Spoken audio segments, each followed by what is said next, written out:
My name's Zeo, and you know what time it is. That's right, we got us a headline to unpack here. Our man Hero is back to bring us the news for what's in store for January and beyond. The Super Genesis Festival rolls on with even more good stuff this next month. So here's a brief rundown on what's coming up. Free Salon's still going on until January 31st. From December 27th to January 10th, we're getting 10 free SG pulls a day.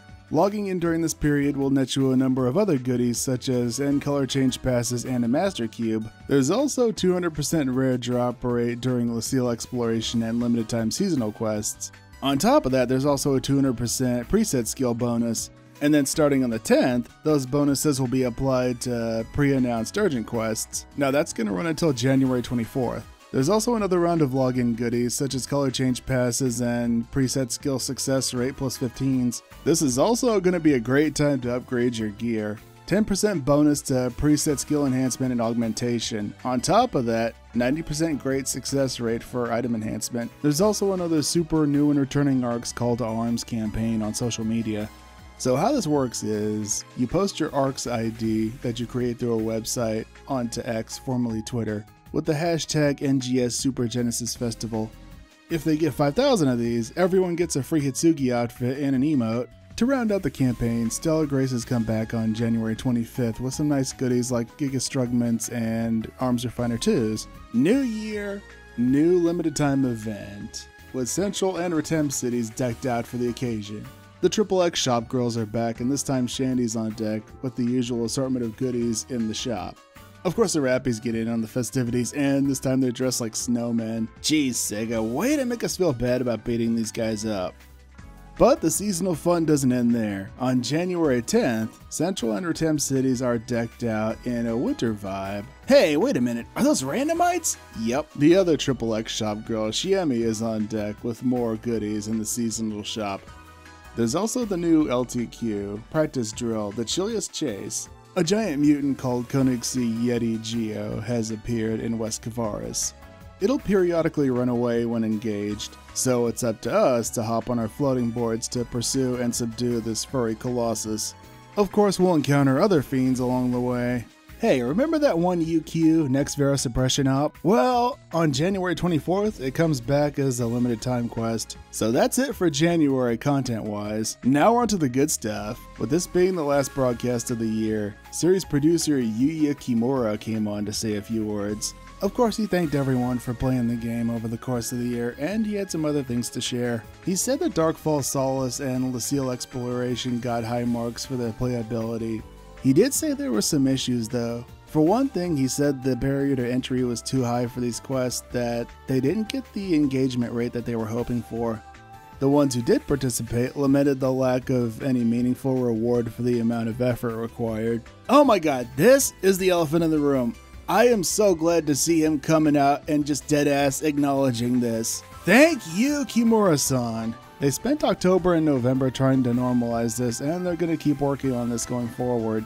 Wait, are we really doing this again? Yes, now come a little closer. It's not so much the high barrier to entry as it is meaningful loot. Sure, have these ball-busting fights, but make the effort required to learn the mechanics of these fights worth our time.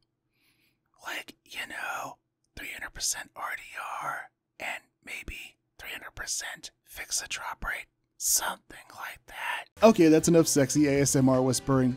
So here's what's on deck for the first half of 2024. So from January 31st to the end of March, we're getting a new high rank in Kavaris, which means level 85. We're also getting new story quests, and I see they abandoned the whole chapter thing. We're getting that Phase 4 dual quest they promised us in December. They pushed that back in response to player feedback. We're also getting a new type of standing party quest with a normal and hard version, and of course more limited time quests. Another thing of interest is the Ranger and Gunner expansion. Kavaris theme is also coming with new build parts. They're doing another Niji-Sanji collaboration too. So April and May have us gearing up for NGS's 3rd anniversary. This brings us another expansion to Lucille, plus another ultra high difficulty standing party quest. Certain Battle Dia purple triggers are also getting another rank, plus the usual limited time quests. They're also expanding on Tech Art's customization here.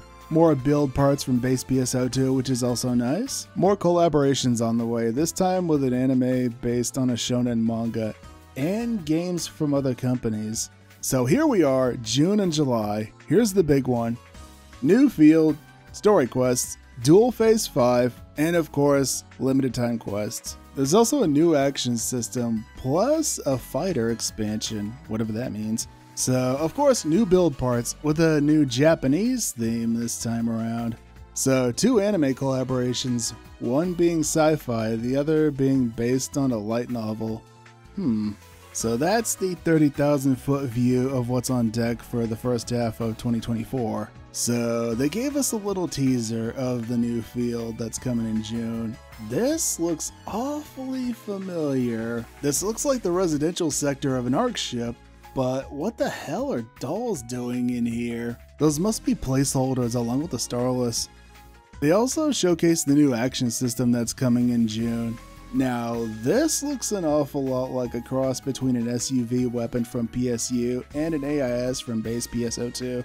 I know a lot of folks have been clamoring for an AIS type system in NGS for a hot minute. So now we come to the operation report. People are upset the startup time for multi-party quests is too long, making it difficult to replay. They want snappier startup times. They already have this for the new Dark Falls Aegis, where the quest starts up once everyone loads in. They plan to add this in future quests. So folks are asking if they can add Starless and Battle Dia purples. They're thinking of adding a Starless purple trigger, but they want to do things a little bit differently.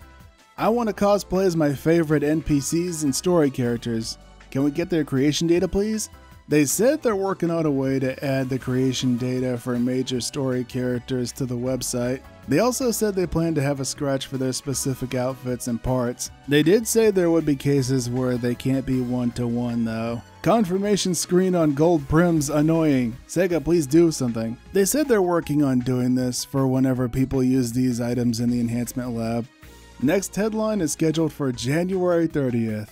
So January, about what I'd expect. Forces and Tectors won't be getting any love until at least the latter half of the year. This makes me want to reevaluate certain things. Other than that, things look promising. I'm really glad that Mr. Kimura's team recognizes the whole effort versus reward issue and they're taking steps to fix that. So what do you think? What are you looking forward to the most?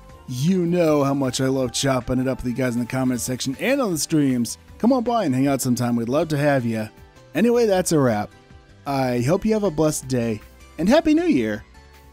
And remember, to thine own self be true. Until next time, farewell.